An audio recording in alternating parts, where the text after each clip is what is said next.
As we mentioned in our in the email we sent out on Thursday, I guess it was, there was originally no class scheduled for today because in normal years we have a Purim Carnival on Sunday near Purim, and it's a pretty big deal at Beth Yeshurun with lots of different kid rides, and it's a whole big thing. It takes over the parking lot and a lot of the spaces inside the building. But of course, this year we're not doing that. So I just kind of left the date open. And since we talked about a couple of weeks ago, maybe doing another session like this where people can just talk, maybe introduce themselves a little bit or ask questions about something in the class they wanted to know more about. So I thought this would be a great opportunity to do that. So I know there's we have about 10 people on this session right now. And so if anybody wants to break in, ask a question, I could also talk about other topics, I suppose. But if you're interested in a particular question, then please go ahead and ask. And I think the simplest thing is just you could unmute your microphone. That would be the simplest thing to do. Unmute the microphone and just ask a question.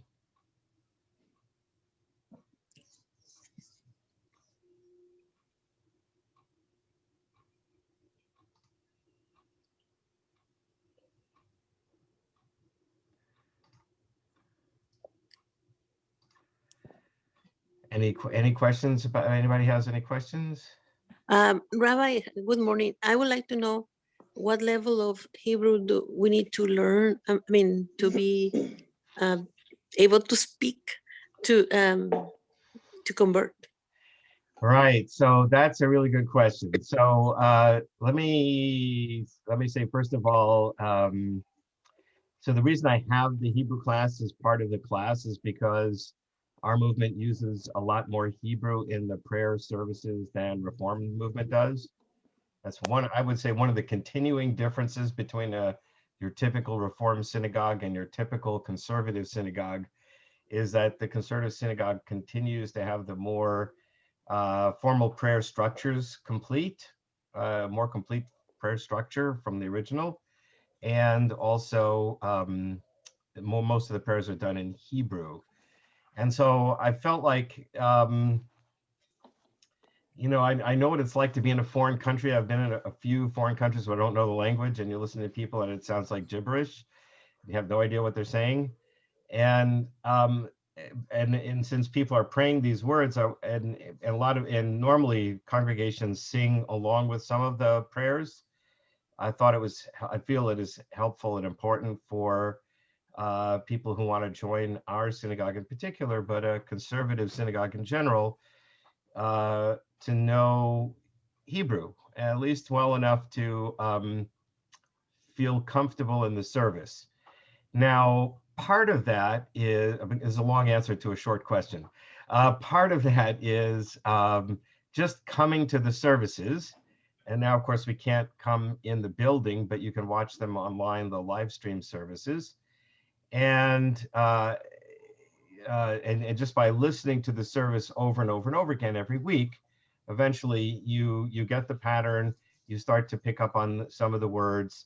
You may not be able to translate the words, but you kind of know the prayers, the song, the melodies, and the words, the sounds. In terms of not being able to translate, I would say that most of the vast majority of American Jews cannot translate the Hebrew. That's a whole different level of Hebrew. What we generally do in our religious school program for kids is teach them the alphabet, how to sound out words, and then teaching them some of the prayers, but just by sound and by listening to them and sounding out the words and all that. It's not like our kids who later become adults can translate the prayers. They may recognize a word or two. I sometimes tell the story that when I was in, I grew up a very diligent kid in religious school. I went to a Reformed synagogue in Tucson, and I was one of the kids who like really wanted to learn Hebrew, what they were teaching, and was diligent about it and learned the prayers. But in the Reformed synagogue where I was in, most of the prayers were still in English. So I learned only a few paragraphs of Hebrew. And for my bar mitzvah, I learned a few sentences of the Torah. And I didn't learn how to chant it. I just learned how to read it. And in the Haftarah, the section from the prophets, I just read a paragraph in English. So that shows you what the Reform, this was old school Reform, but that's kind of what the Reform service was back then. So I could, again, I knew some Hebrew words, but I couldn't really translate. When I graduated college, I went to Israel for a year. And Israel has a program they call Ulpan, which is an intensive Hebrew training course. 6 months, half a day Hebrew study. So it's a lot. And they teach you grammar and vocabulary, and they just drill you. And about a month or two into the Ulpan program I was on, I would go to the services that they had at the program I was on every Friday night or Saturday. And one day I was at the services on Friday, and all of a sudden I understood what I was reading. And it was like a light bulb went on. Oh my God, I can understand what this says. Wow. So now the short answer to your question is, so the important thing is to learn as much as you can, really. You don't get tested on Hebrew as part of the conversion process, at least not in my program. The point of the Hebrew class is really for you so that you will feel more comfortable in the services. And yeah, and the main thing about coming to the service is if you come regularly, you will become familiar with it, and you'll feel like you're one of the folks, which is the way you're supposed to feel. You're supposed to feel like you are a full member of the community, because you are.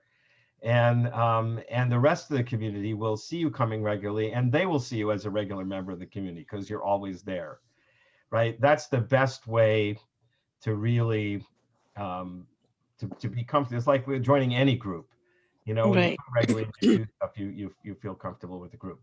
But the Hebrew will help you because it'll help you to see the words on the pages more than just chicken scratching, and you'll be able to decipher it as the prayers are going on. And if you kind of follow it while the prayers are being sung, that'll even help you also to clue in on the Hebrew sounds while you're working on it. So you don't get tested on it in my class, my program. It's really for you to so that it helps you feel more comfortable. Okay, thank you, Rabbi. Sure.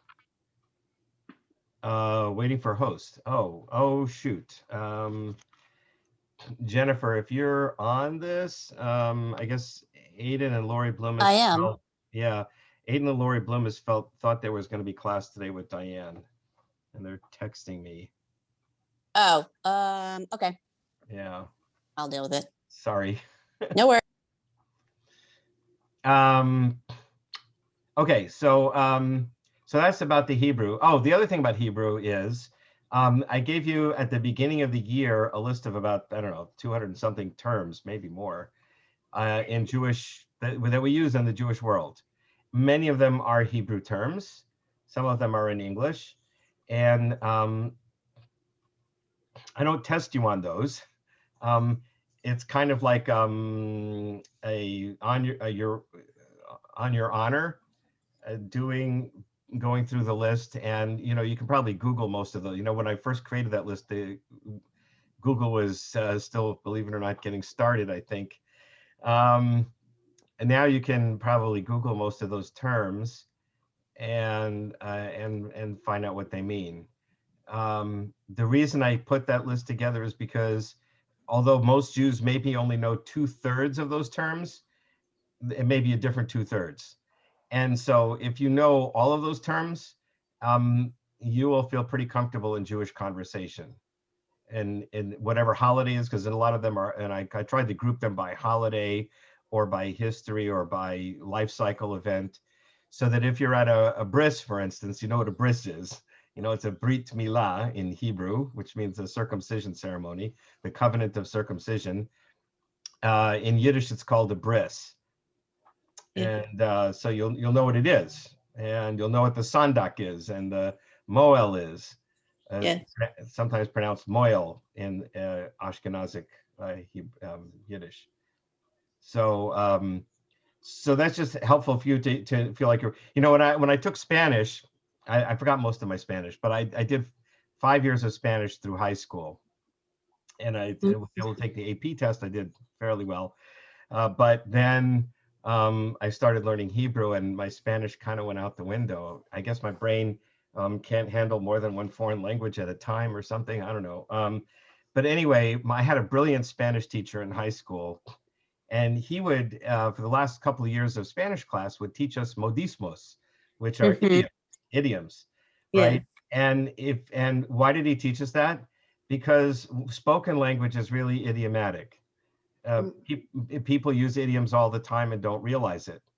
And learning the language is nice, but if you don't know the idioms, you'll still feel lost.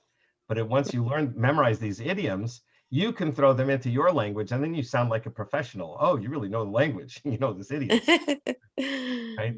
And so it's the same idea with the list of terms that I made. It's like it sort of makes you an insider in Jewish life cycle events, holidays, and things like that.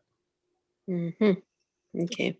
I did try to put together a program that put together lots of different ways of learning, and I threw a lot at you. I know I throw a lot at you every week, and that doesn't allow for this interaction. So I'm glad we have this opportunity. Any other questions?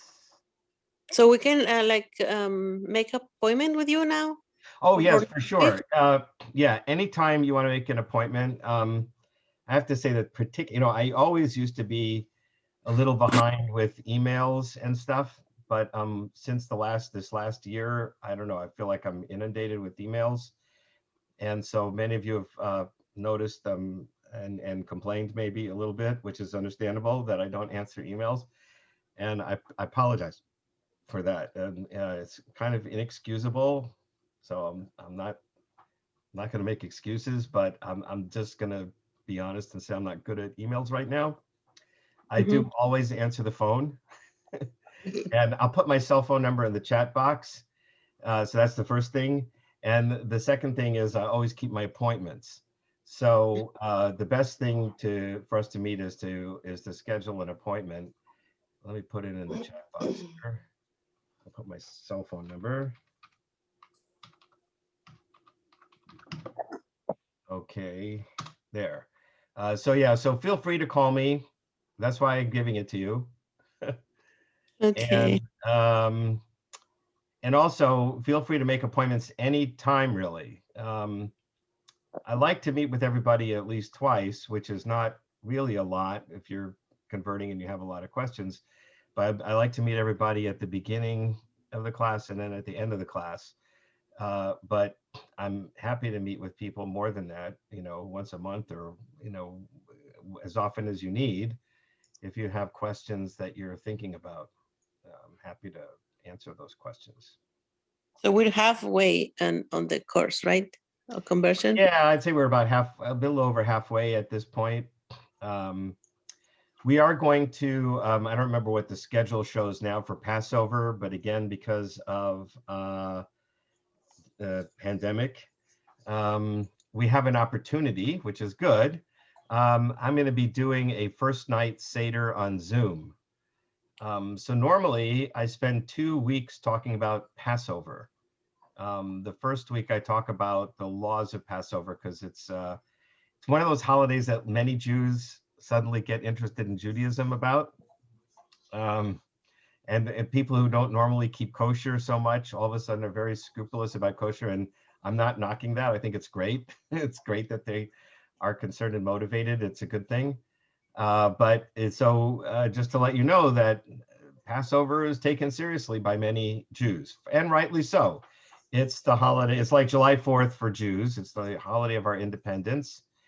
Really a very formative historical experience, and a really crucial family experience, right? The family gets together, usually extended family and friends, a big meal. We can't do that this year. We didn't do it last year. But in a normal year, a large group of people gather around a table and have a meal together, and there's like a program, a discussion program that takes place at the meal called a Seder. And so normally I spend 1 week talking about the special laws of keeping kosher on Passover, because there are a lot of special rules, how to make your kitchen kosher for Passover, what to buy and what not to buy. And then I talk about the purpose of the holiday and the meaning of the holiday and all of that. And then the second week, I talk just about how to do this Seder, how to do the meal, because it's highly structured, and I want to explain what the structure is and what the meaning is. So this year, because we're going to have a Zoom Seder, I'm going to invite all of you and everybody in the class to join us virtually on the Zoom Seder. There's obviously no charge. We'll just send out the link to you. And Diane and I will lead the Seder. And so we'll actually show you how it's done, which we don't get to do every year. So because of that, that might give us an extra week in the class schedule, because I won't have to talk about the Seder 1 week. We'll just assume everybody's going to Zoom in to watch it.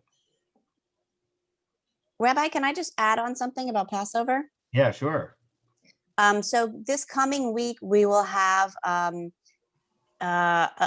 website, a web page on our website dedicated to Passover, and it will have, not only do we have virtual seders with Rabbi Morgan and with Rabbi Fort, but we also have a lot of programming around Passover, because it's a very sort of thematically significant, it's a big thing.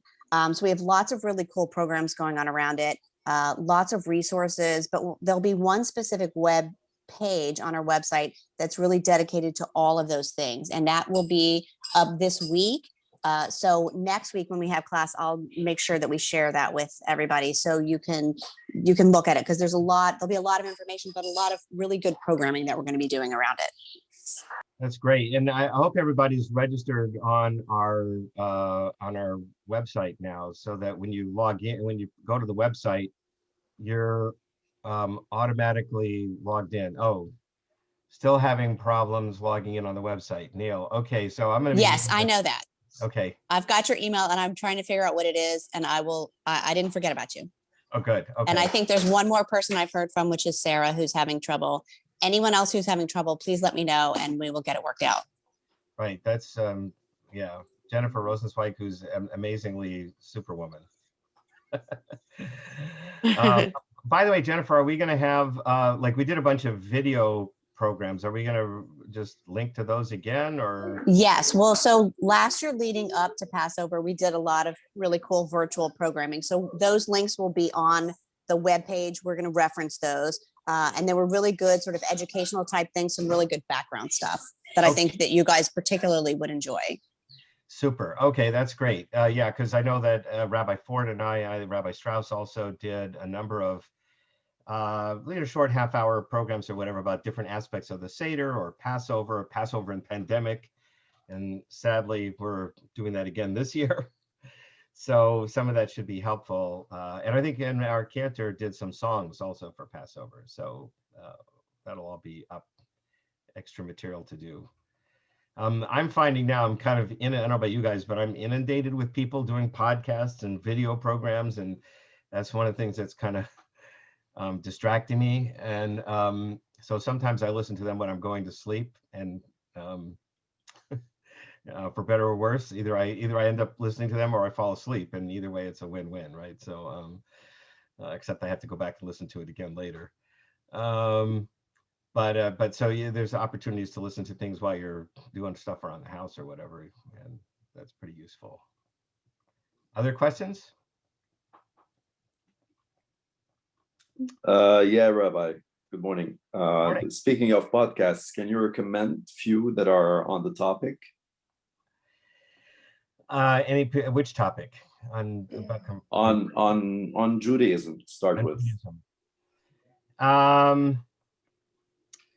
So first of all, we do have our own YouTube channel, so you can catch if you're depending what you're interested in.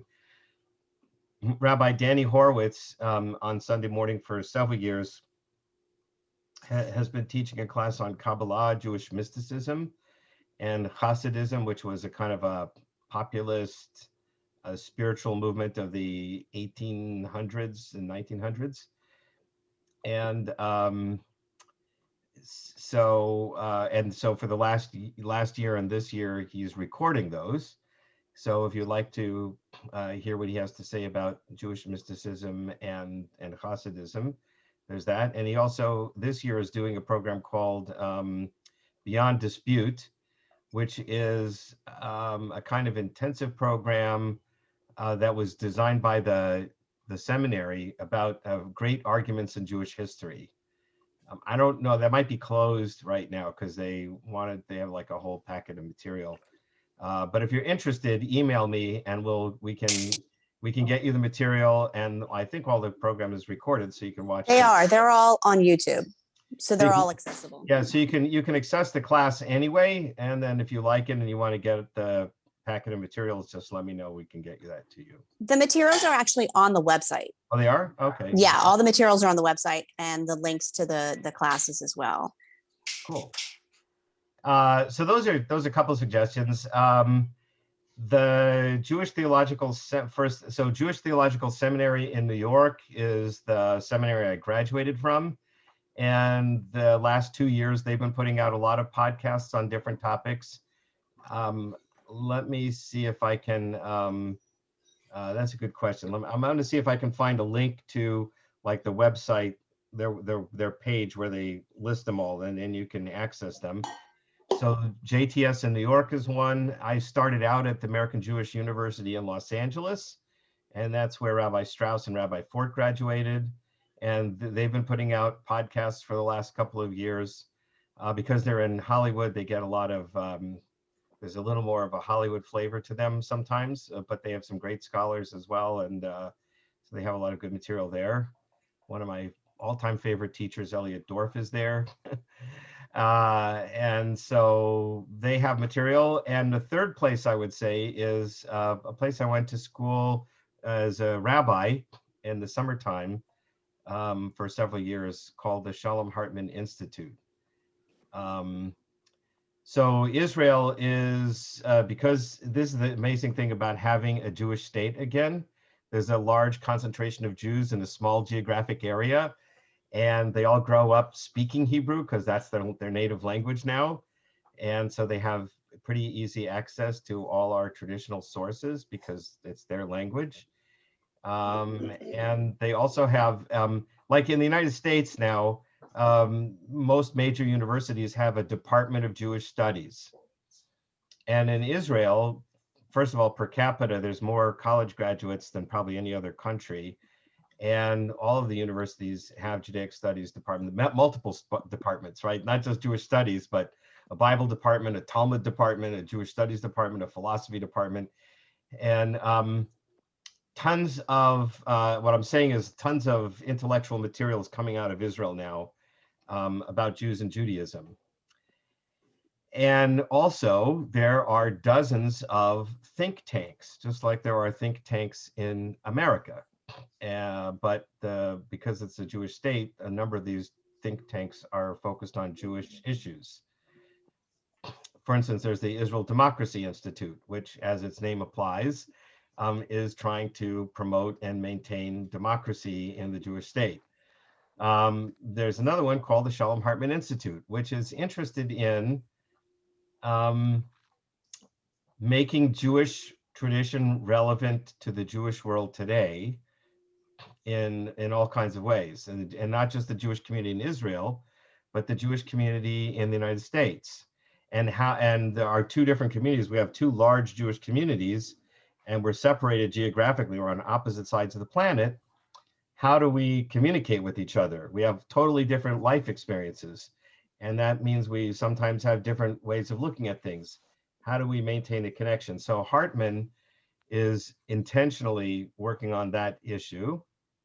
And then in the last 10 years, I would say, they've branched out, and now they're doing interfaith dialogues with Christian leaders in America, particularly, and now Muslim leaders in America, and trying to say, how can we bridge the gap between our faith communities? to promote a better world. So Hartmann looks at all these kind of issues. Their focus is on using Jewish tradition as a source of wisdom to approach certain issues. And of course, in their interfaith dialogues, they deal with the source traditions of the other faiths as well, and try and sort of craft answers to solutions to problems that we face today. So Hartmann Institute has a lot of good material as well. Thank you, Rabbi. Just one more question, bringing up the institutes and the programs. Rice University has Jewish studies too. So do you recommend like somebody following that? And where does it lead to? Yes, that's a good, really excellent question. So I actually am friends with Matthias Henze, who's the director of the program there. He's actually a Lutheran, and his wife is a Lutheran minister. But his area of expertise, where he got his specialty in his doctoral dissertation was sort of Judaism of the late temple period, as it's called, and that's the period of time when Jesus lived. And he is working very hard to promote a pretty dynamic Jewish studies program at Rice.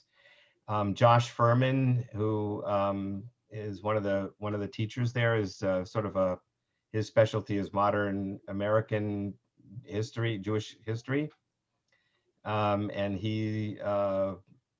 we've had him speak at Beth Yeshurun a number of times. He comes to our museum minyan, or used to before the virus. He doesn't use electricity on Shabbat, so he can't join them on Zoom. But when they go back to meeting again, he'll probably come.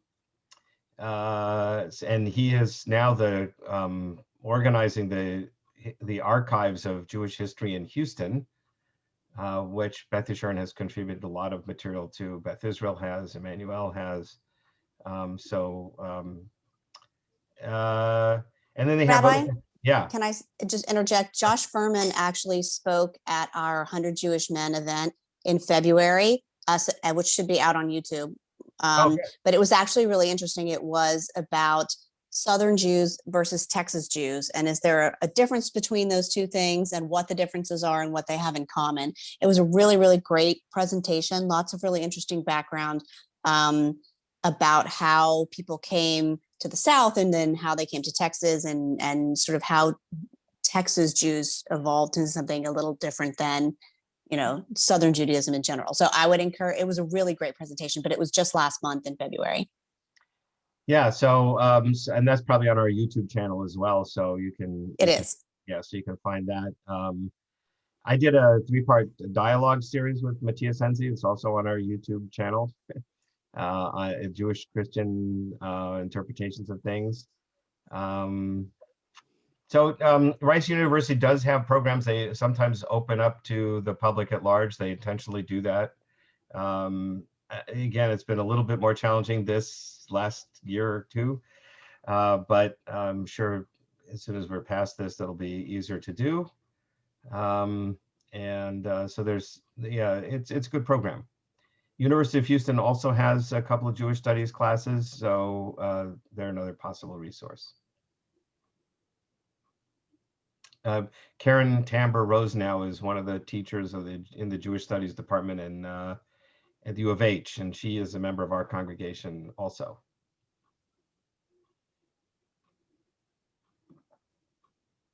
Any other questions? Did somebody not get to introduce themselves last time that would like to say a few words?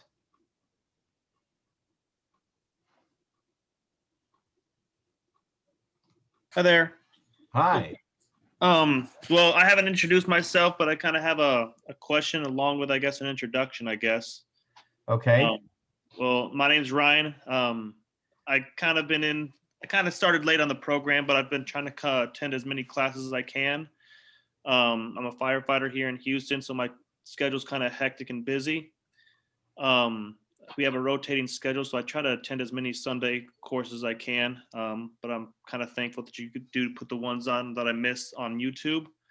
My question, I guess, specifically is, since I feel kind of bad on my part that sometimes that I do miss out on some of the classes. So I was just wondering, is there anything that you recommend that I could be doing maybe for the weeks that I missed your class to make sure that I'm doing my part to making sure that I'm getting what I need to know, or making sure that I'm where I need to be? Yeah, so what I would say about that, so the advantage of us doing it this way this year is that everything's recorded so you can catch what you missed. The disadvantage is a little less interaction, although I tend to talk too much every week anyway. So I would definitely recommend setting up a couple appointments with me, and then if you know, and kind of as you watch the videos, this would be good exercise. As you watch the videos, kind of maybe jot down a note or two about things that you weren't sure about, or you had a question about, or you have a different opinion about. In the Jewish tradition, we generally welcome different opinions. Some of them are kind of outside the realm of what we consider sort of normative Judaism. So if your opinion is outside normative Judaism, I can tell you, but a lot of different opinions are within the Jewish world. So I can help you sort that out. Yeah, so one of the advantages of going to some of these other websites is you get other perspectives about things. So if you're just hearing it from me, I try to present different perspectives in my talk, but you know, you can also hear other people describe them.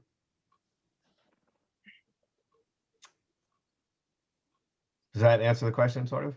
Yes, absolutely. Just it definitely Okay. gives me a little bit better look on Yeah, it. and you're all welcome to call and make an appointment, or again, my cell phone number is in the chat box there. And if I can't talk right then, we can set up a time for a longer conversation. All right, thank you. Sure. Any other questions from people? I'm just excited, and I'm a little bit scary too when I go to the bedding and what they're going to ask me and if I'm going to be prepared. And oh my gosh. Yeah. So different rabbis organize that differently. I kind of based mine on how my predecessor here did them, and or how I saw other rabbis do them in Houston. So in the Orthodox world, I imagine it's a lot more strict. They ask a lot of detailed questions. They probably want to know, if you're keeping a kosher kitchen, and so they'll ask you lots of detailed questions about what happens if you make a mistake and your meat and your milk dishes get mixed up, or they'll ask you about Sabbath observance and electricity or some other thing like that, I imagine. The emphasis in my class is not on that. Again, in our movement, we want people to keep kosher for sure. We want people to observe the Sabbath. But I know that many of our congregants are not so meticulous. And so you're joining this community and not an Orthodox community. And even though our movement says the ideal is to keep kosher and to observe the Sabbath, and pretty much, we make it a little bit easier than the Orthodox do, but we still want you to keep kosher and observe the Sabbath. But my main concern is that you feel comfortable in our community. And so when you meet the Beit Din, they don't ask you detailed questions about that. They ask you questions that are designed to sort of just to make sure that you understand what Judaism is about, and this is something you really want to do. So it'll be like, what's your favorite holiday, right? So that means you have to have an idea what the holidays are, and you have to be able to say why you like this holiday and not that holiday. and maybe what's your least favorite holiday? What's your favorite thing about Judaism? What's maybe your most challenging thing about Judaism? What would you like to do next? Because we're all on life journeys, right? I'm always learning myself, and I assume all of us are always learning in all the different areas of our lives. So, so what is it you want to learn next? What is it? How do you want to grow more in the Jewish world? What steps do you want to take to further get involved in the Jewish community in Houston or wherever you end up? Those are kind of questions to see, what's your family life like? Are you, is your family committed with you in this project of creating a Jewish home? And those kinds of questions. Okay. All right. Nothing, yeah, no obscure questions. Yeah. Also, we'll meet before, that's one of the purposes of meeting before the Beit Din, is I can go over what the rituals are going to be. And oh, you all write essay questions. That's another thing too. You write, it should be in the handouts from the first class. Yes. There's about 6 essay questions that again are designed to describe how you want to live a Jewish life, right? So that all goes to show that, yes, I really want to do this. In the Jewish world, there were different opinions about what you need to do to become Jewish. Yes. And in the early Talmudic period, it seemed not that complicated. You teach somebody a few complicated laws, you teach somebody a few easy laws, and then you say, you realize that there's people who hate us. That's kind of always a required statement. You know that there's anti-Semitism out there. Are you sure you want to become Jewish? And then the person says, yeah, this is what I really want to do. Then the idea was you accept them into the community, and they continue to learn just like everybody else. And that's sort of the model that I follow, that it shouldn't be, I have to be 100% on board with the whole program. Think about it this way. Somebody analogized it this way. When you become a naturalized citizen of the United States, you take an oath that you will follow all the laws of the United States and the Constitution of the United States, that you will be a good American citizen. You're going to follow all the rules. Does that mean you went to law school and you studied all the laws? Do you know what all the laws are? No, you just, you have a general idea of what it is, and you promise to be a good citizen, right? And you can learn like everybody else. So same thing with Judaism. You don't have to know every detail of every law. You just say, yeah, this is a program I want to be part of. Yes.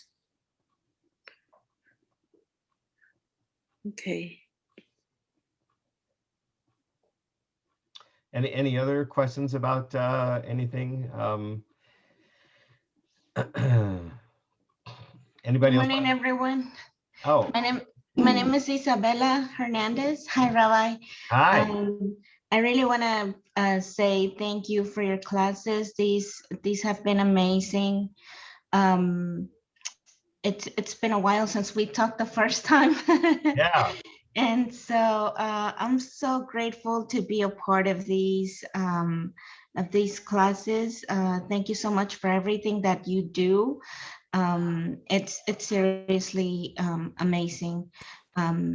My question to you is, the Siddur for the Museum Minium, can we get it at the synagogue?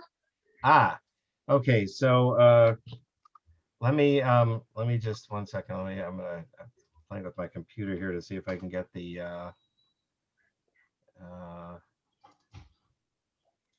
And also there is another book that we read that I don't think that is the Jewish Study Bible.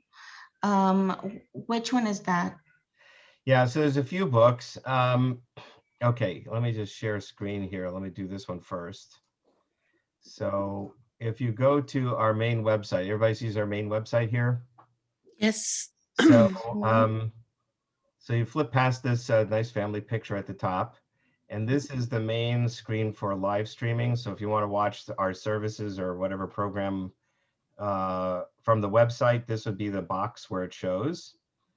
And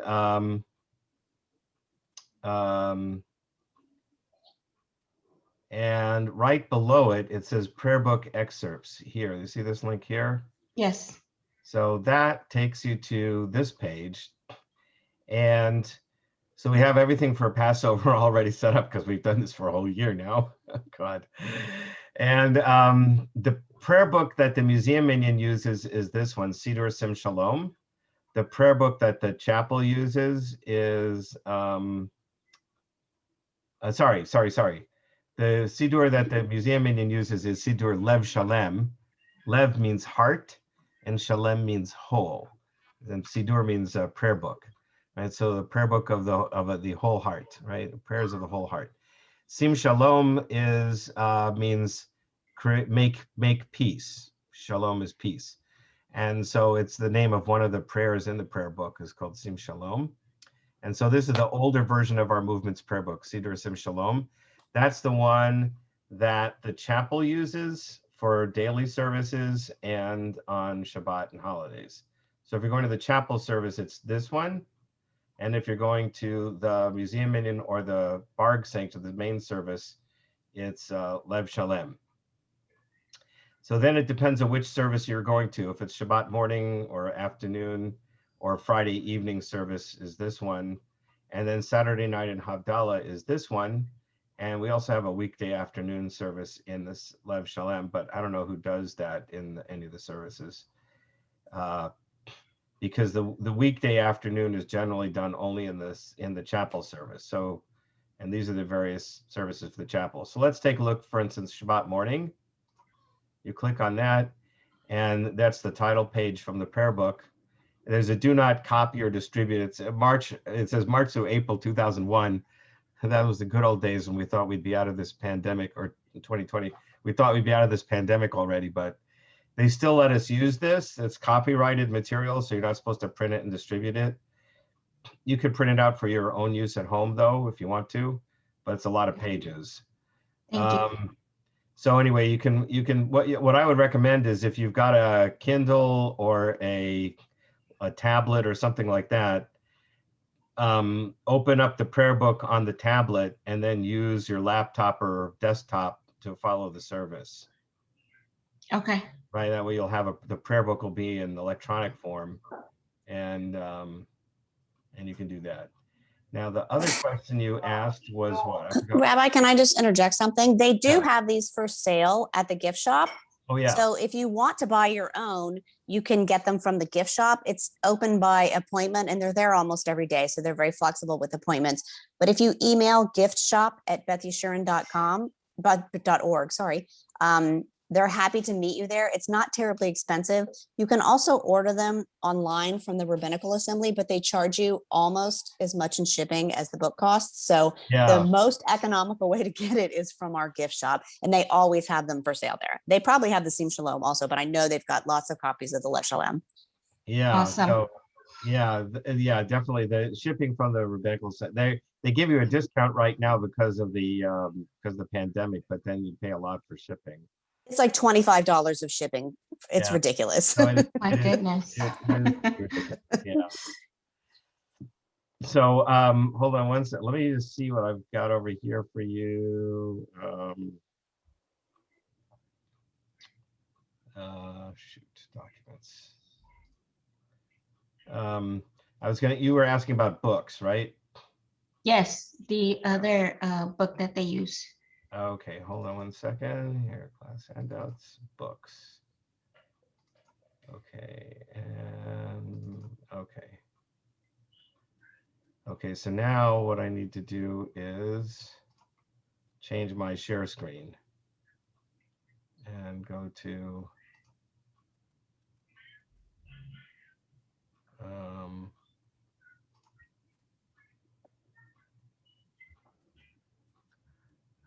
wait a second, quick and celebrating together, the learning project conversion. Oh, okay, that's good to know.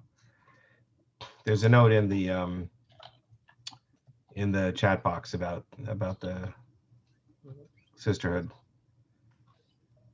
Can I see what I'm doing here? Okay, wait, cancel share. Let's try this again. Share screen. Ah, no.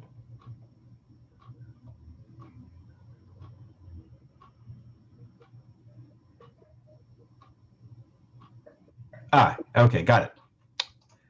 Took a while to find the right document on my open on my desktop there. Here's the books that I recommend for the class. So the one you mentioned is the Jewish Study Bible, which is the best one volume Bible translation and commentary that I recommend. The commentary is written by Jewish Bible scholars. So oftentimes when you get a study Bibles from Amazon or whatever, it's going to be Christian scholars. And although we both read the same books, the what they call the Old Testament is what we call the Bible or Tanakh. So the same books, but generally speaking, Christian commentaries are geared towards understanding it in terms of how it relates to Jesus. And of course, that's not our concern. So if you want to get a study Bible, you want to study it with Jewish scholars who see it from a Jewish perspective. And although there is a lot of overlap in how we read the Bible, there's still some significant differences. So the only one, or the best, one volume translation of the Bible with a modern Jewish commentary is this one, the Jewish Study Bible. Now, what do I mean by that? Jews have obviously been commenting on the Bible for centuries. And if you look at an old, like a standard Jewish Bible, you would see the Bible text in the center, and around the sides would be commentaries, dozens of commentaries, all arguing with each other over the centuries about what the words and sentences mean. That's what a typical Jewish Bible looks like. But the arguments they usually have are kind of based on the way the Bible used to be looked at. And since modern science and modern historical critical, the university approach to studying things, we now ask different questions than our ancestors asked. We want to know who really wrote this. When did they write it? What was motivating them to write it? Why did they use certain words?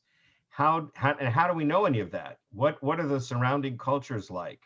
What is the archaeology and the other texts that we have from other cultures at the same time teach us about what ideas were floating around when the Bible was being written, and how does that influence the Bible writers, right? Those kinds of questions are modern questions. And that's what universities teach now when they teach Bible in the universities. And so a modern Jewish approach is asking those questions from a Jewish perspective. And the best book for that is this Jewish Study Bible. The other books that I recommend for the class, there's two main books. This one, which is called Jewish Literacy by Joseph Toluskin.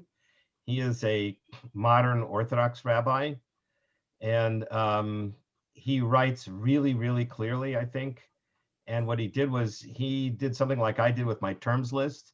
He came up with a list of like 300 things he thought every Jew should know. And sadly, many Jews growing up in America, unless they continue their education after their bar mitzvah, won't know a lot of these things. You know, there's only so much history and geography and culture and language and things that you can teach kids who are 13 years old. So a lot of Jews are not Jewishly literate. So he wrote this book really for Jews, but it works for everybody if you want to be Jewishly literate. So he picked 300 topics or so of importance to Jews, and the topics can include names of important Jewish people in history. It can include certain things you should know from the Bible, certain things you should know about the Talmud, some things you should know about holidays or life cycle events, right? And so he just picked the things that he thought were the most important things to know, and then he wrote about a page and a half on each of those topics. And so it's a very broad scope, but not very deep because it's only about a page and a half on each topic. So that's one book I recommend. The other major book I recommend is this Essential Judaism, A Complete Guide to Beliefs, Customs, and Rituals, and it's written by George Robinson. He's not a rabbi, he's a writer, but he did a lot of research. He did a good job, and it's very, very detailed. Again, it may be too much information, but I wanted to err on the side of too much information. So, for instance, in the Jewish tradition, we say, you're not supposed to work on the Sabbath. And since we're a religion of laws and rules, you have to define everything. So once we said we're not going to work on Shabbat, how do you define what work is? And in the Talmudic era, they defined 39 categories of things that would be considered work. Now, that's probably enough information to know because, and it's a complicated area, and just knowing that there's 39 categories gives you an idea. He actually gives you the list of 39, what the 39 categories are. I think he even gives you, we say there's 613 commandments, and I think he lists the 613 commandments, right? So you don't need to know that, but if you had a curiosity and you wanted to have an idea what it is, you could look at the list and you'd know what it is. But he goes into much more detail about beliefs, customs, and rituals. And in terms of beliefs, he does describe the differences between Reform, Conservative, and Orthodox. And so because he's kind of a pretty comprehensive writer, that's why I added this book to the list. On the other hand, if you want a short read about Judaism and what it's all about, this one, To Life, by Harold Kushner, is a good short read. He kind of just puts it all together much more simply, and he is also a great writer, and it should be an easy kind of read book.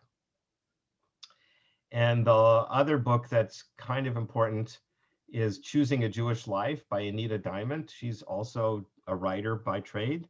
She's written a lot of books about Judaism. She has a Jewish wedding book if you're going to be doing a wedding. She has a Jewish baby book if you're having a baby naming. And she wrote a book about how to be Jewish called Living a Jewish Life, but it's not as detailed as George Robinson, so that's why I picked his. But she did write a book about the process of converting to Judaism.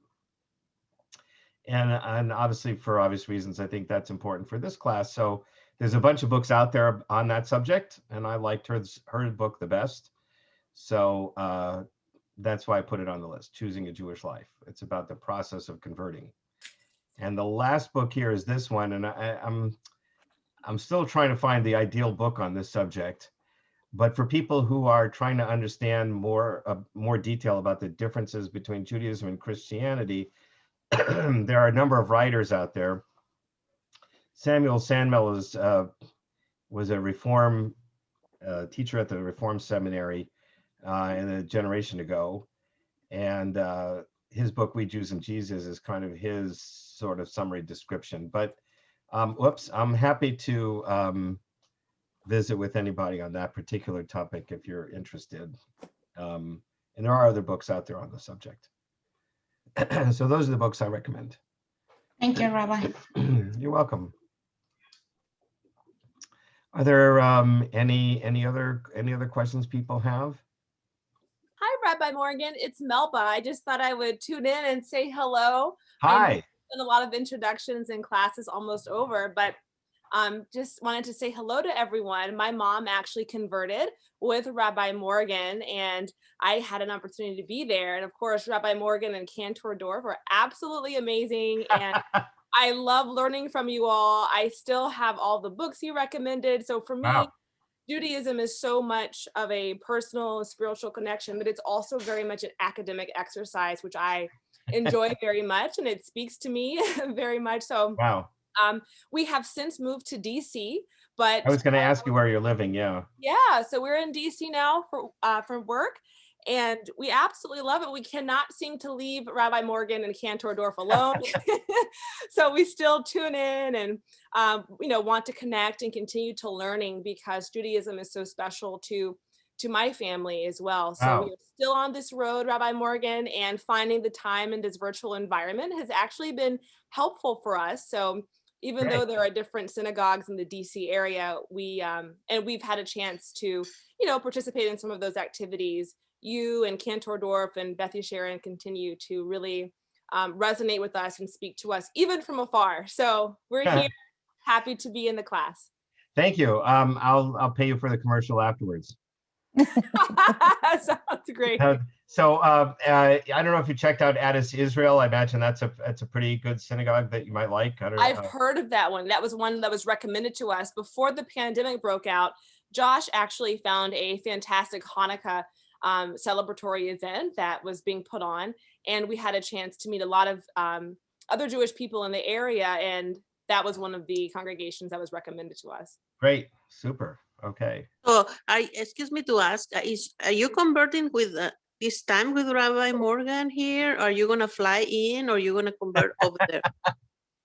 I'm not sure yet, but I'll probably just chat with Rabbi Morgan about that when the time comes. But yes, I'm not entirely, sure. I think that's something we'll have to discuss and figure out.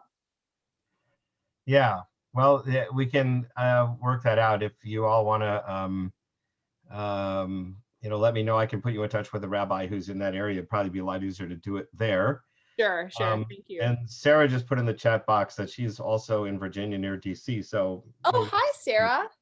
Connect. Yeah. Very nice. Okay. Anybody else? All right. Well, great. It was great having this time to share some ideas together. And again, anytime you want to call me or set up an appointment, you can either call me to set up an appointment or call and ask for Lisa, my assistant, and she'll set up the appointment, and be delighted to visit with anybody. Okay. Thank you, Rabbi. All right. Bye, everybody. Thanks, Rabbi Morgan. Have a good day. Thank you, Rabbi. Thank you. Goodbye. Thank you, Rabbi. Bye. Bye, everyone. Bye-bye. Bye.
Hello? Hello?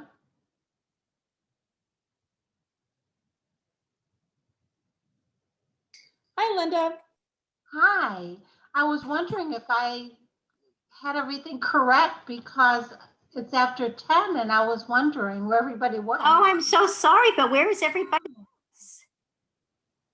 I don't know. It looks like there are 10 participants here.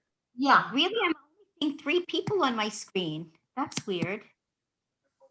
Well, it should- View. Gallery view. Show non-video participants. Oh, okay. There they are. My computer was set for show video participants. Okay. Sorry for being late. My last class, my last lesson ran over. Okay.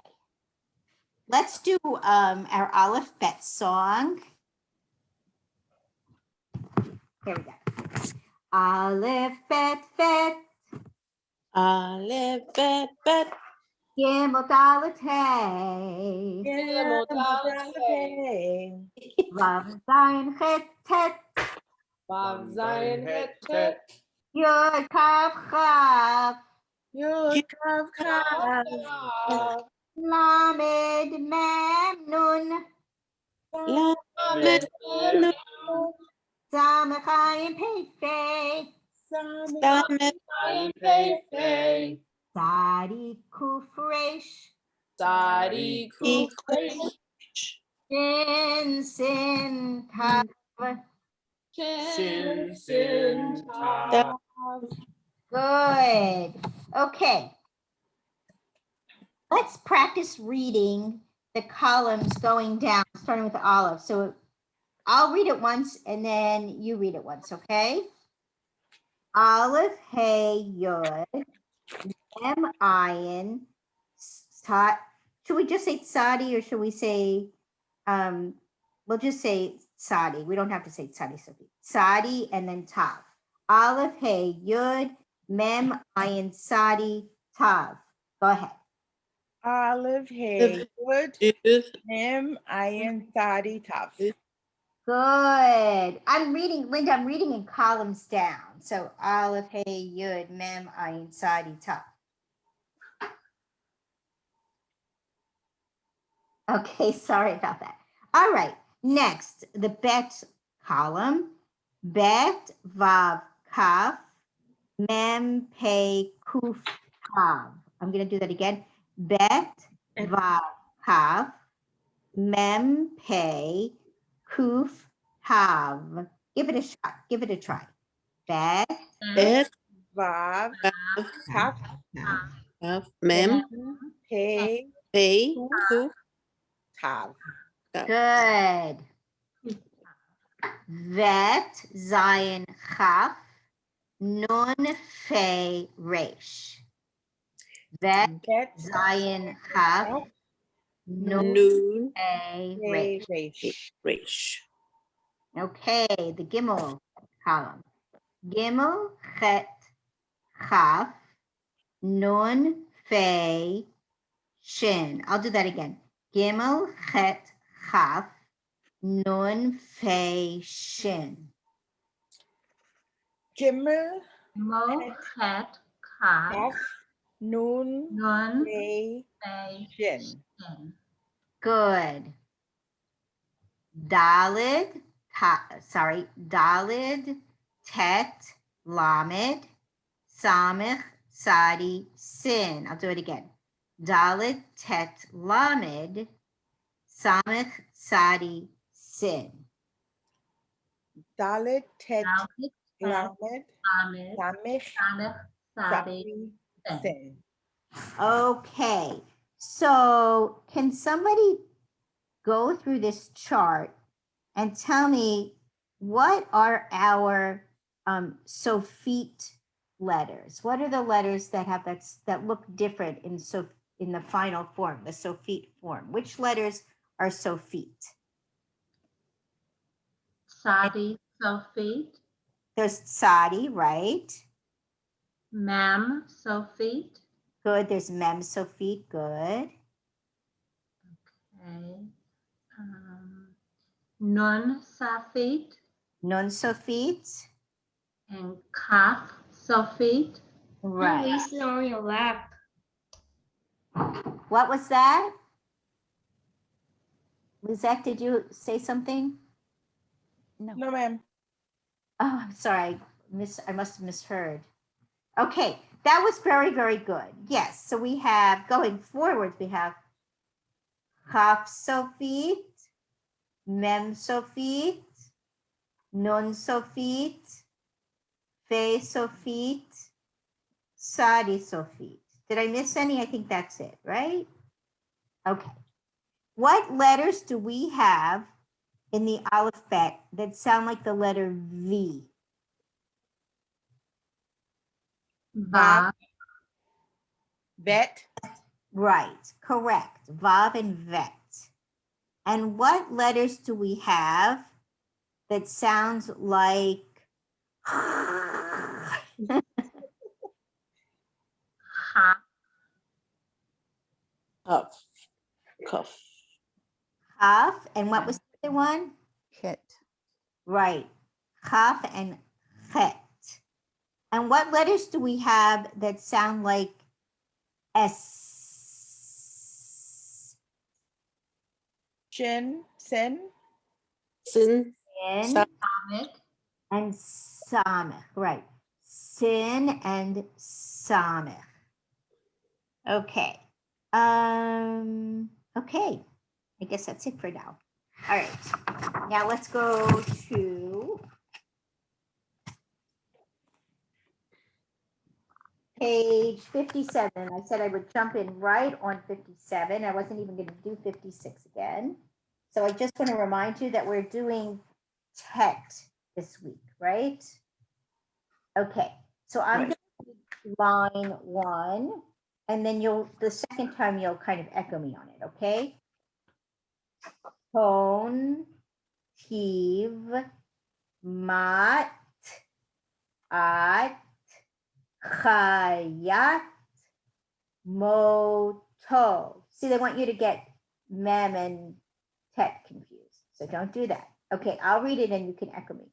Ton, Ton. tiv, Tiv, mat, Mat. at, At. chayat, Ayat. moto. Moto. Okay, line 2. Tov, tal, iti, tari, shot, hat. Tov, tal. Ta. Echo me, please. I'm Oh. sorry, line 2 again. Please echo me. That's my fault for not giving instructions. Tov, Tov. Ta. tal, Ta. iti, Uti, iti, tari, Tari, Tari. shot, Shot. Yor, hat. Kat, Okay. On line 3, is there anyone who can just read the vowels on line 3? I'll do it once and then I'd like somebody to volunteer to read the vowels. Okay. E, A, O, A, A, E, A, I, A. A. Would somebody volunteer to just read the vowels on line 3? I'll do it. Okay, good. Go ahead. Thank you. E, A, O, A, E, A, A. Metsuyan, Tov Ma'od. Okay. All right. So I'll read and you echo me. I'll read the words and you echo me.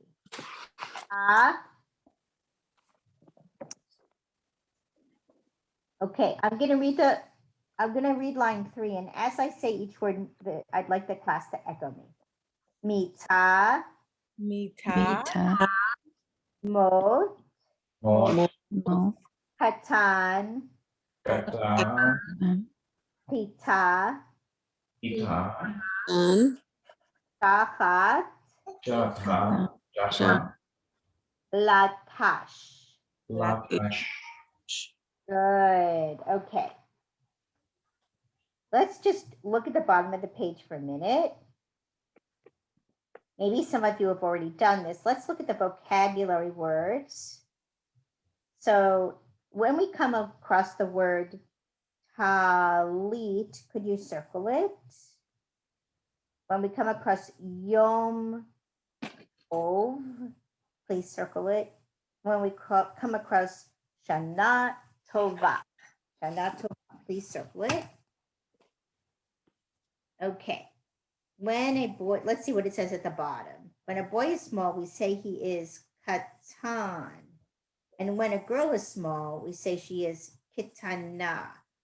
Oh, okay. So you're also going to look for katan and kitana. Katan is masculine, is the masculine word for small, and kitana is the feminine word for small. It doesn't have to be a boy or girl. It could be a small banana is a banana kitana, right? A small banana. It doesn't have to be a person. Okay. Okay. Anyway, let's start. So keep these words in mind. We're looking for talit, Yom Tov, which is a holiday or a festival, Shana Tova, which is Happy New Year, and we're looking for katan and kitana, which means small. Okay, line 7. I will read each word and please echo it after me. Talit, Talit, tahor, for, atad. Sorry, that was right. Atad, atad, ta'am, E, e, E, taman. Man. Did everybody find the word for talit? Everybody find That's the first one. First one. correct? Line 6, I will read it once. I think that works better. And then I'll go back. And the second time you can echo me. Ketana. Right. Good reading. Good. Ketana. Ata. Tara. Miklat. Kataim. Hibita. Okay, I'm going to read it again. Ketana. Ketana. Atara. atara, Miklat. Miklat. Kataim. kataim, Taim. Hibita. Ibita. Good. Good. Line 7, I'll read it first. Oh, did you find the female form of small or little? Ketana, did you find ketana? The first word. Verse Right. 6. This one's 6. That's right. Lines, correct. Line 6, the first word. That's good. Okay. Line 7. Shavatim. Tovim. Bitachon. Netilat. Yadayim. Again, echo me this time. Shivatim. Shivatim. 15. Tovim. Bitachon. Pizza. Netilat. Netila. Oh, Yadayim. Yadayim. And then line, I didn't notice Shana Tova anywhere, did you? no, Huh, we okay. haven't gotten to it yet. Here we are, okay. Line 8, oh, here. We have a bonanza of vocabulary words, line 8. Talit, Shana Tova, Yom Tov. Toda. Shana Yom. Tova, Shana Tova, Yom Tov. Yom Tov. So the words Tova and Tov are really the same word, right? They both mean good, good. Tov is good. So Tova is the feminine form. And those of you who speak Spanish or other Romance languages, if you're familiar with other Romance languages, although Hebrew is not a Romance language, it has that form where there's first person, well, aside from verbs, just looking at nouns and adjectives, there is feminine singular, masculine singular, feminine plural, masculine plural. Actually, it's always the assumption that it's male unless proven otherwise, right? So it's masculine singular, masculine plural, feminine singular, feminine plural. So it would be tov, tova, tovim, tovot for good, right? Tov, tova, tovim, tovot. So a shana tova, the endings match. So do you think shana is masculine or feminine? I'll just tell you, is a feminine ending. Shana is a feminine word. So year, the word year, shana, year, is feminine. Shana tova means a good year. A shana tova is a good year. Yom tov, tov is the most basic form of the word, so we know it's masculine singular, tov, so it's yom tov. So if tov is masculine singular, then yom is also masculine singular. Yom tov, good day, a good day. So in Hebrew, we call a holiday a good day. A good day is Yom Tov. And specifically, Yom Tov, which in Yiddish is Yontiv, right? Those of us who grew up in Ashkenazic homes probably knew the word Yontiv. So Yontiv is not just a holiday. It's a holiday where you don't have to go to work and where you're not supposed to cook, right? You're supposed to just enjoy the festival, right? So you can, well, there are extenuating ways in which you could cook on Yontiv, but I could explain that another time. All right. So now we're on page 58.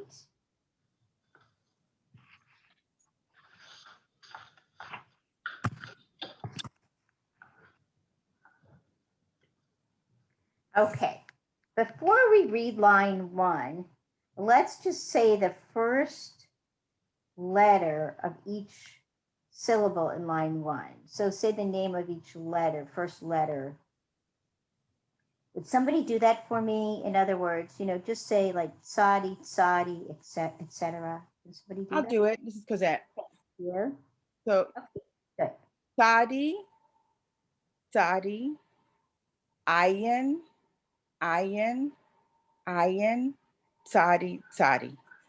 Thank you. On one level, it's very easy, but then on another level, if you zone out at all, you can make a mistake on that line, It takes a certain amount of concentration to get through the line. So I'm glad I had a little bit of coffee this morning anyway. Okay, so let's look at the second syllable, because that's an interesting problem. So the tzadi has a vowel under it. So how does that affect the vav next to it? Does anybody remember this from last time? Ratzon. I'm sorry, I didn't hear. Ratzon. Oh, no, we're on line 1. Oh, sorry. That's okay. I'm just going to tell you that because every vowel, we're on line 1, the second syllable. So tzadi already has a vowel, right? The vowel that tzadi has is the shva vowel. So how do we pronounce sadi with a shva under it there? How do we pronounce that? That's right. That's right. Se. That's correct. So because sadi has a vowel, the next letter, the vav, it can't just be O, because you can't have a vowel in Hebrew without a consonant sound in front of it. And sadi already has its own vowel, so it can't take on the O. So how am I going to pronounce the O after the sadi? Does anybody remember? Yes, As a vo. Y. Correct. Good for you. Vo, right? We know it can't be so because sadi has a vowel already. So it can't, it's not the consonant for the O vowel. So if you have an O like this, but there's a vowel under the letter before it, it has to be vo. It's pronounced vo, because otherwise there's no consonant to take responsibility for the vowel, so to speak. Well, So it would have to be sevo. Yes, sevo. Okay, let's jump to the fourth word on line 1. Now we have the same situation there, right? The ayin has a vowel under it, right? So how are we going to pronounce that little fourth syllable there, or little mini word there? What will we call it? Avo. Sí, da una casa. That's right. That's correct. Several of you said it. Avo, right? And why is it avo? Why? Okay. Why is it avo? Okay. No, es decir, Exodus 14. No.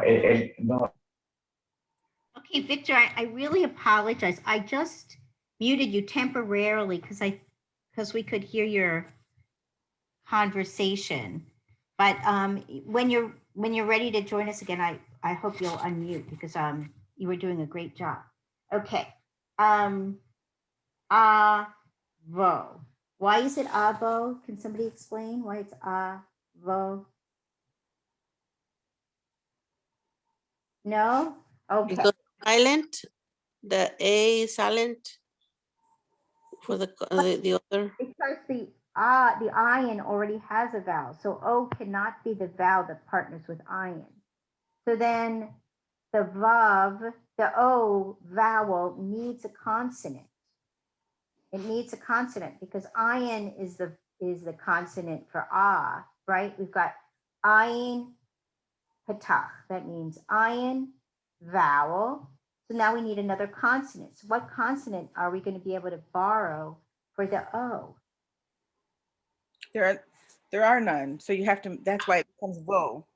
That's right. Because there's no consonant to support the vowel, we basically borrow the vav from the vowel and we say vo, right? Thank you. That's good. Okay. All right. And on the last, we've already had this because we had it at the beginning of line 1. How do we pronounce at the end of line 1? How do we pronounce sadi, shava, and then cholam is the next vowel? Sadi, shava, cholam. How are we going to pronounce that? Evo. Correct. Se, vo. Se, vo. Good. Okay, line 2. All right. All right. The second word in line 2, which is mem, chirik, sadi, shva, cholam, tav.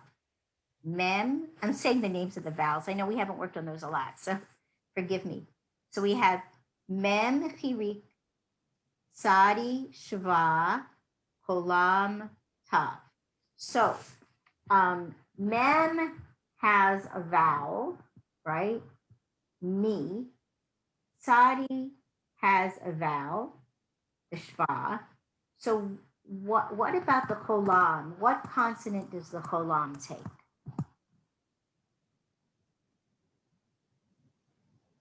it's gonna be vo. Right, it has to be vo. Are other people not understanding that? I think I'm not doing a very good job.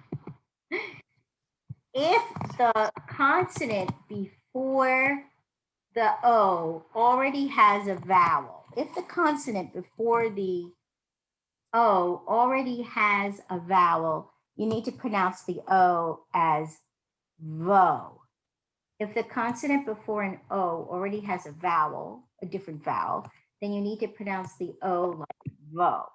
I guess that's the simplest way of explaining it. I think I was being too complicated before. Okay, so it would be be meets vote. Meet what? Right, be meets vote, which means with commandments. Be meets vote. Okay, let's see, are there any others? Yes, oh my goodness. Okay, line 4. Oh no. So let's take a look on line 3 at the last word on line 3. Can somebody try to read the last word on line 3? Matzvot. No, matzvot. Now, that's a trick question.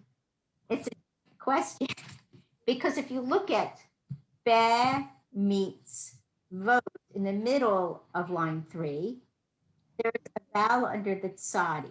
So if there is a consonant with a vowel in front of O, you pronounce it vo. But at the end of line 3, the consonant before O does not have a vowel, right? So then it can be the consonant for O. So how would you pronounce it? Matzot. Matzot. So I Tom. think, there are a limited number of words that this actually occurs in. It's not very many words in Hebrew. There's the word avon, which is like a sin. There's mitzvah, commandment. There are only a few words where this comes up. So I think that through exposure, whether you're reading it by rote or whether you're reading it by actually sounding out each word, you'll just acquire it pretty naturally after a while. It doesn't happen that often. Okay. Let's take a look at line 4. Let's look at the second word on line 4. I think that this is a word that we all know pretty well. Can somebody try to read the second word on line 4? I think we know it contextually from the prayers. Mitzvotah. Be mitzvotav. Mitzvotav. Be mitzvotav. Very good. Lots of people knew that one. Be mitzvotav. So in the middle of the word, mitzvot means what? What does mitzvot mean? Does anybody? Deeds, good deeds. Right. Well, or commandments. In this context, I would translate it commandments, but it can mean good deeds. So here I would translate it as commandments. Be at the beginning of the word, the prefix in this context means with. Right, be mitzvotav. And the ending, the av ending means his. Av at the end means his. So be mitzvotav means with his commandments, right? And so when we sing brachot, when we sing blessings, we say, Asher kiddushanu b'mitzvotav, right? Like Baruch atah Adonai Eloheinu melech haolam Asher kiddushanu b'mitzvotav v'tzivanu. So b'mitzvotav, with his commandments. Okay. The third word on line 4, the ayin already has a vowel, right? It's ah. So how do you pronounce that third word on line 4?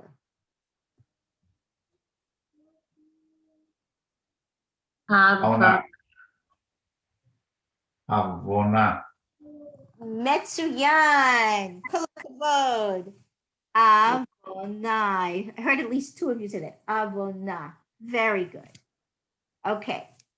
And then the last word, we have meets vote again with an ending. I. At that ending means my. Meets vote. Okay. My. Okay. Let's see. Mem tet tuning. I'm going to drop to the bottom of the page. Let's look at the bottom of 58, okay? All right. It says at the bottom of the page, sometimes the vowel I pronounced O.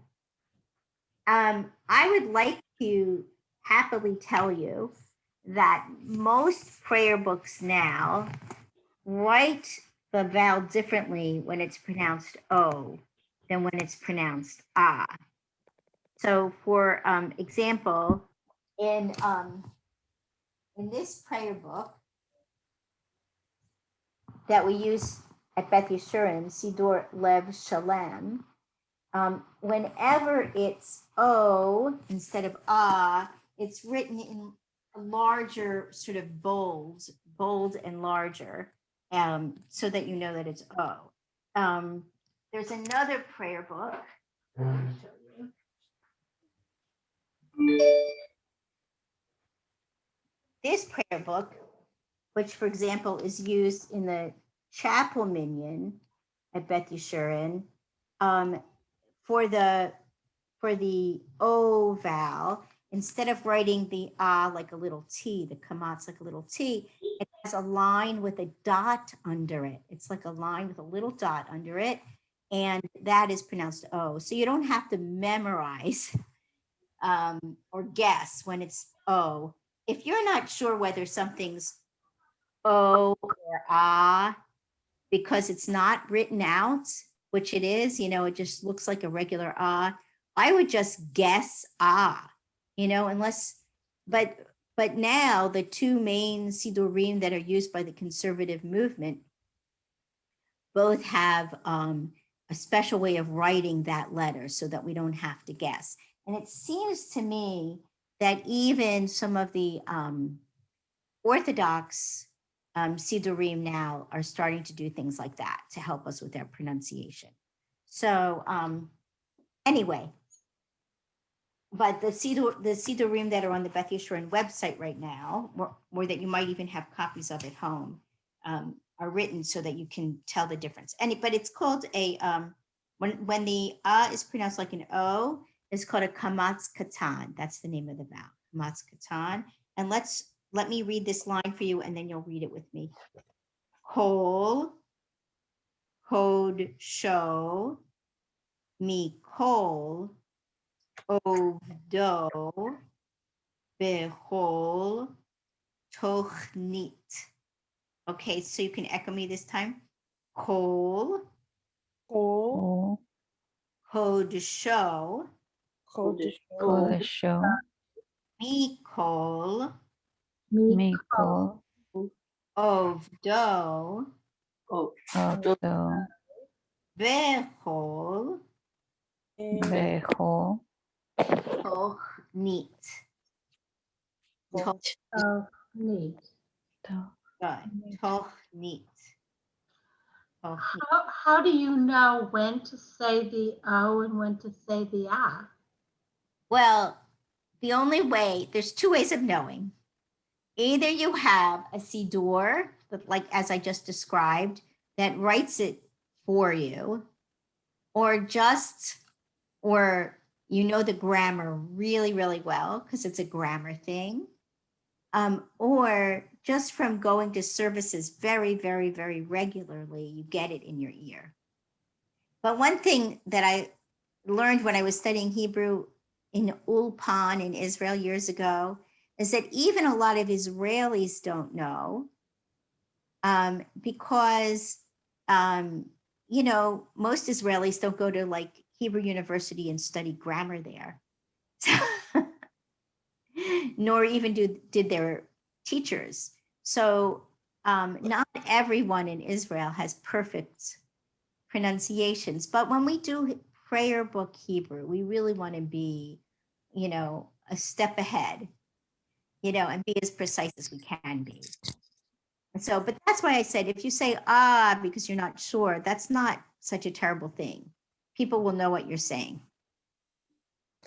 Okay, let's at least get started on, I wanted to tell you something about the word kol. So the word kol means all, each, or every. All, each, or every. So if you look at the bottom line at the third word, you see mi kol. And that the mi prefix means either than or from. It means either than or from. So if you were saying asher bachar banu mikol ha'amim, right, that God chose us from all the people. Mikol, from all. Mikol, from all, or that it could be than all, either from all or than all, depending on the context. And then the second word from the end, bechol, bechol, with all, or with each, or with every. And be can also mean in all.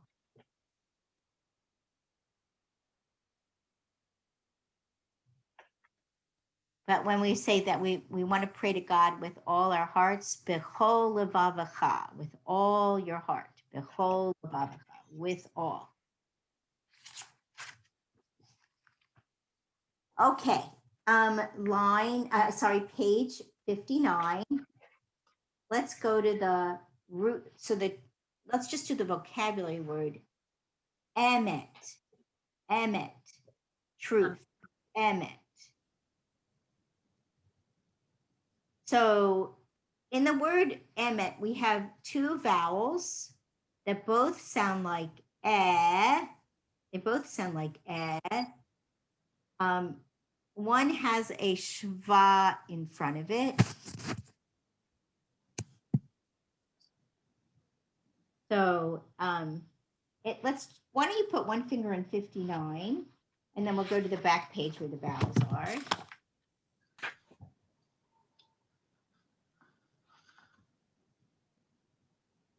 And if you look for segol and chataf segol,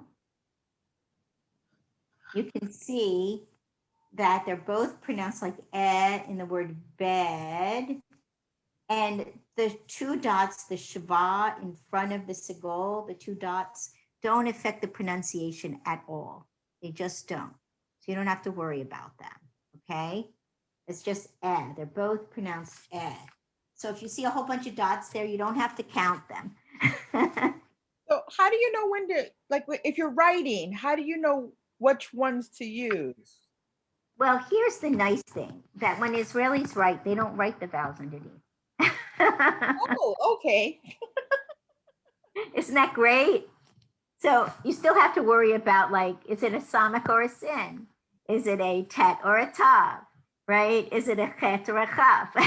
But at least you don't have to worry about the vowels. But the other thing is, our goal in this class is to be able to read it. And what, in the class that you might take after this, a prayer book Hebrew class, a class that has more vocabulary, your goal is to recognize words. So I would say the first thing is to be able to read and to be able to know what the vocabulary is. And the last thing you need to worry about is spelling. That's all the way at the end, right? For most of us, if we can read, understand, and express ourselves verbally, we're in great shape. And if you're getting to the point where you want to be able to write essays in Hebrew, or apply for a job in Hebrew, then I would strongly recommend signing up for an Ulpan, and you can contact me and I will tell you how to do that, because that is a whole different level of intensity. Although it is a wonderful experience, and I really loved my time in Ulpan. Okay, so let's take a look at 59. We have these two vowels. So line 1 at the bottom of 59, and let's just echo me on these, okay? De, De, be, de, Be, te, de, Te, te, Te, Te, yeah. yeah, Yeah, Okay, line 2. She, she, She, eh, eh, E, me, Me, le, Le, ke, ke, Ke, se. ke, Se, Line 3. Hem, M, Em, ed, Ed, ed, rev, re, Rev, heli, L, Eli, desh. desh, Dash, Yeah. yeah, Yeah, 4. Save, Save, hello. Hello, Does everybody see the little dot there next to the lamed for the O? Mhm. See it? Yeah. Mone, Mone, N, he, he, he, He, E, mesh, mesh, hel, hel, shell, Shell, L, helev, hel, mered, mered, Red, Red, shallow, Shallow, O, lachen. Lachen, Good.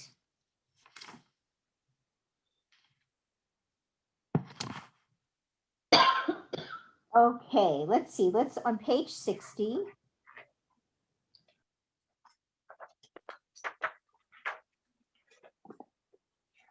Let's go to the bottom of the page, and can you find these words above? Circle, then read them. Okay, so as we read, I want you to kind of be aware of these words. More, which is the masculine form of teacher. More. So can anybody guess what a feminine teacher would be? Mora, Morah. Good for you. Okay, the Holy Ark, Aaron HaKodesh. Aaron HaKodesh. Okay, who brings forth bread? Hamotzi Lechem. Hamotzi Lechem. Hamotzi Lechem, Good. And finally, Elohim. Which is Elohim, place that we say God, Elohim. Okay, and here's one. You might see a king or queen or a Torah wearing a keter. Wearing a keter. So read and underline the Hebrew word above, keter. The English word for keter is, what do you think it is? Crown, A crown, right? crown. I Right. want a, I would, when I was young, I really wanted a crown. Well, by yeah, like 7, when I was 7. Okay, so and I'm sure you've seen in the synagogue, although none of us have been there in person much.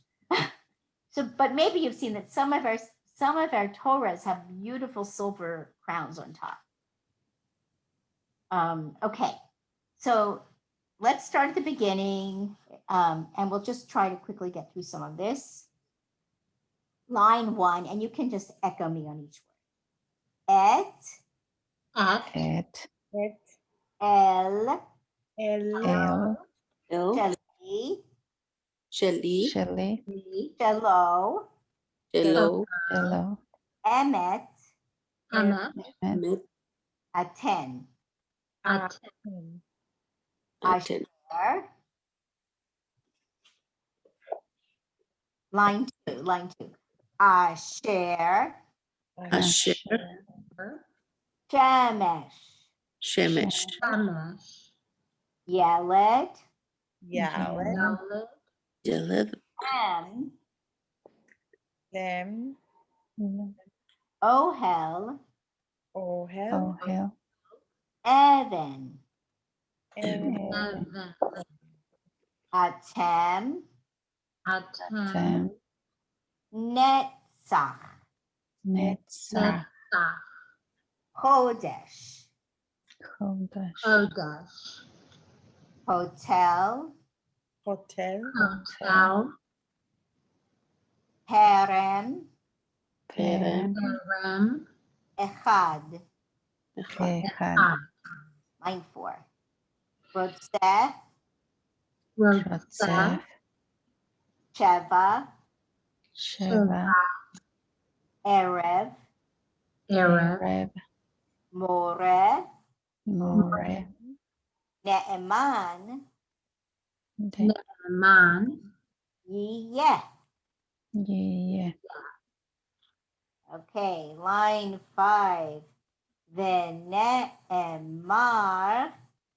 Ne'emar, Mechayeh Mechaye, Ro'eh Ro, Em, Oleh Ole, Hechelit Hechelit, Shemoneh. Shemon, Line 6.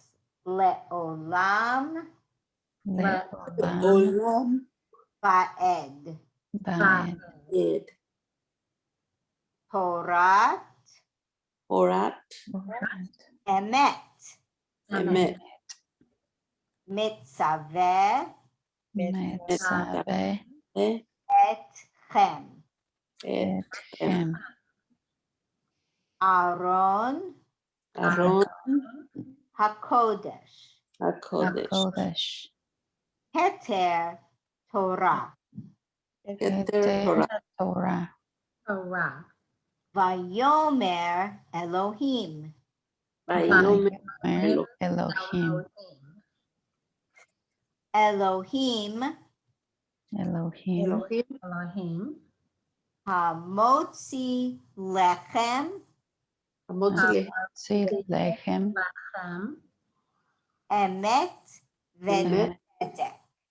Emet, Betzedek, I'm sorry, I said it like a phrase because that's a phrase in a prayer. Emet V'Tzedek, which means true and righteous. Emet V'Tzedek. Betzedek. Did people find More? Where was More? Oh, I found it. Where was More? Who found More? Line 4, Line 4. What about Aaron HaKodesh? line 7, Good, line 7. What about Elohim? line 8, Line 8. And line 7, Hamlechem. Oh, right, Elohim is on line 8, 7 and 8.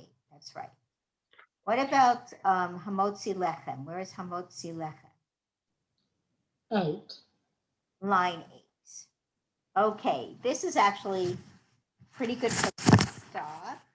So we're going to jump right in on page 61. And you know what's great about 61? It's going to review that horrible problem with the vo. We can work more on our vo.